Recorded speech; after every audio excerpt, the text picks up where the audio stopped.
agace le plus? Qu'on vous surnomme Bigoudi à cause de votre calvitie, qu'on imite vos imitations, ou alors que Stéphane Collaro vous transforme en crabe? Rien de tout cela ne m'irrite. Rien ne vous agace? Non. Rien du tout? Non. Vous réagissez bien? Bah, écoutez, je le trouve plus ou moins réussi. C'est surtout le public qui doit réagir. Je suis le plus mal placé pour avoir une opinion. Mais ça me m'irrite. Pourquoi voulez-vous que ça m'irrite? Et Krabzuki chez Collaro, vous vous trouvez comment? D'après ce que j'ai compris, il a voulu présenter un prolo, un métallo parisien type, il m'a même mis un mégot alors que je ne fume pas, ça n'a pas d'importance. Et puis c'est tout. Pour le reste, bah, c'est son affaire, lui et le public. Et Bigoudi, vous connaissiez ce surnom? Oh, j'en ai beaucoup des surnoms. Vous en avez d'autres? Lesquels, par exemple? Oh là là. Un deuxième surnom très vite comme ça.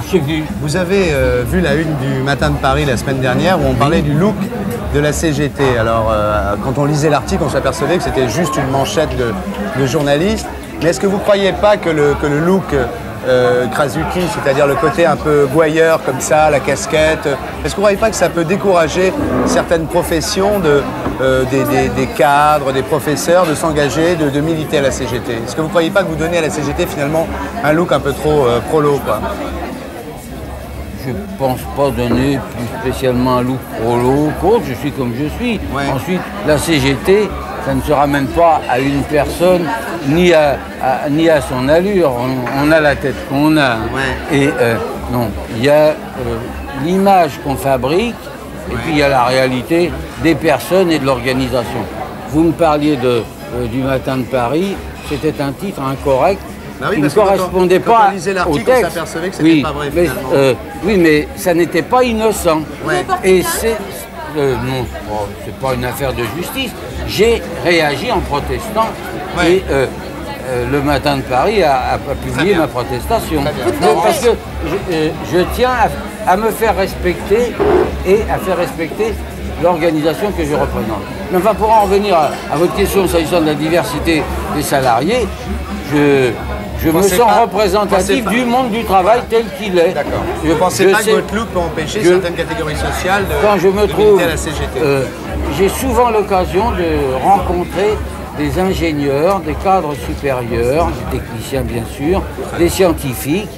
Je visite, je discute, nous nous comprenons et ils n'ont pas l'impression de parler à un extraterrestre. Je vous arrête.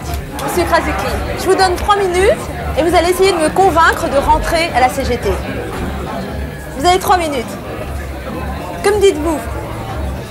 Vous êtes une salariée. Il vous arrive ou il peut vous arriver d'avoir besoin de défendre vos intérêts de salariés. Salaire, avancement, sécurité de l'emploi, dignité aussi. Vous avez besoin d'être organisé. Toute seule, il peut vous arriver de vous débrouiller. L'importance des syndicats, tout le monde est d'accord, mais pourquoi la CGT? J'y viens, mais d'abord l'idée c'est de se grouper. Oui. Alors pourquoi la CGT? Parce que citez-moi un syndicat plus combatif que la CGT, plus proche des préoccupations des gens, plus ferme dans les discussions avec les patrons. Elle a toutes sortes de défauts, mais en tout cas, essayez. Et si même il ne vous convient pas, eh bien, contribuez à le faire comme vous voudriez qu'il soit. Mais ne restez pas seul, parce que comme salarié, vous êtes en fait... Est-ce que tu es convaincu? Si vous commencez à faire engager mes salariés à la CGT, ça va aller très très mal pour moi. Ah ouais, moi je veux seulement, quand on me pose cette question-là... Je vais me demander une augmentation demain matin. Quand on me... ça c'est convaincant. C'est sûr. Ça c'est convaincant. C'est convaincant, c'est possible. Alors maintenant je vous pose une autre question, M. Krasuki. Écoutez-moi. Je voulais vous dire, moi je ne cherche pas comme ça à convaincre en 3 minutes. Elle est un peu je veux donner à réfléchir. Oui. Alors écoutez-moi maintenant. Vous faites partie des gens qui pensaient que le bilan des pays de l'Est est globalement positif. Oui.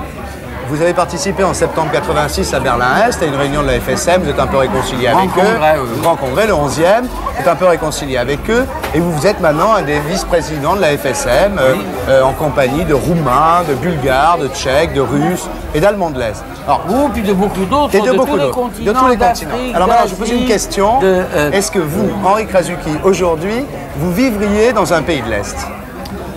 D'abord, je suis français. Oui.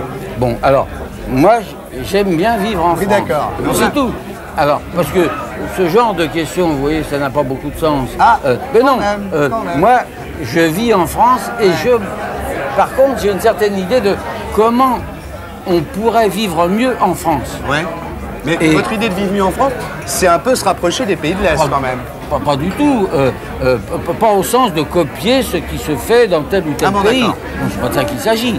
Il y a certaines choses qui m'intéressent, certaines choses ont un caractère fondamental. Par exemple, je trouve qu'il y a des injustices et des inégalités sociales dans notre système, évidemment, énormes. Mais il n'y a pas que les communistes qui le disent, il y a aussi les catholiques qui disent que tout le monde devrait partager. Donc je considère que telle qu'elle est, cette société a besoin d'être changée. Tout à fait. Mais à la française, disons, en fonction de notre histoire, de la manière de vivre des Français, etc. C'est tout à fait autre chose. Bien. Mais vous ne me ferez pas, sous prétexte qu'il y a tel ou tel défaut... J'ai aucun espoir de vous faire changer d'avis. Qu'il y a tel ou tel défaut, renoncer à comprendre ce qui se passe d'important dans ces pays-là, ce qui s'y est passé d'important. Si je prends l'Union soviétique, par exemple, ce qu'elle a fait il y a 70 ans, c'est l'équivalent à notre siècle de ce que la Révolution française a fait il y a 2 siècles. Vous pensez? Oui. Je vous pose une question définitive, ça sera la dernière, et j'aimerais que vous me répondiez le plus franchement possible. Vous avez eu le malheur pendant la guerre d'être déporté. Aujourd'hui en URSS, vous n'êtes pas sans savoir qu'il existe des camps de concentration. Comment pouvez-vous serrer la main de ces gens-là? Vous savez qu'en URSS, les Juifs n'ont pas le droit de sortir du RSS. Comment pouvez-vous serrer la main de ces gens-là? Comment pouvez-vous me poser des questions? Vous êtes un journaliste aussi peu raisonnable. Parce que non, aujourd'hui, ça existait, mais aujourd'hui en URSS, il n'y a pas... Le goulag, ça n'existe pas. Aujourd'hui, non. Aujourd'hui, il y a... Parce qu'eux, ils ont peu de prisons, ils ont un système pénitentiaire qui est basé sur des camps de travail. Ils disent que c'est pour une rééducation, mais ça concerne des gens, des prisonniers de droit commun. Ils n'ont pas de prisonniers politiques. Il y en a eu, nous avons... Vous dites qu'aujourd'hui, il n'y a pas de prisonniers politiques. Il y en a eu, nous avons avons protesté. Oui. S'il en reste quelques-uns, ils sont en train de régler cette question et vous le savez, les réformes qui ont lieu en Union soviétique en ce moment, notamment sur la question des droits de l'homme, y compris sur la liberté de circulation, des juifs ou de tout autre, vous savez sont des choses juifs en URSS qu'on appelle les refusniks qui n'ont pas le droit de sortir. Non, justement, je suis en train de vous dire, cette question qui nous a amenés à critiquer, à discuter, à leur dire mais pourquoi vous ne laissez pas ces gens circuler, sortir, etc. Aujourd'hui, c'est en cours de règlement. Vous pensez qu'ils vous ont entendu? Non, mais c'est pas seulement. Je ne pense pas que c'est parce que seulement nous avons donné notre avis. Nous avons joué un rôle et utile, justement, à une époque où on nous reprochait de ne pas crier. Nous avons dit ce qu'il fallait, et publiquement quand c'était nécessaire. Vous pensez qu'aujourd'hui ça va bien? C'est en train de changer sérieusement. Et personne ne le conteste dans les milieux de l'information, je crois en général. Alors, vous me surprenez par votre question parce que c'est la vie de pas mal de gens quand même. Vos collègues en ce moment sont en train de devenir prudents. Oui, tant pis pour eux. Et pour être sûr de ne rien rater de Inarditube, abonnez-vous et mettez un pouce bleu.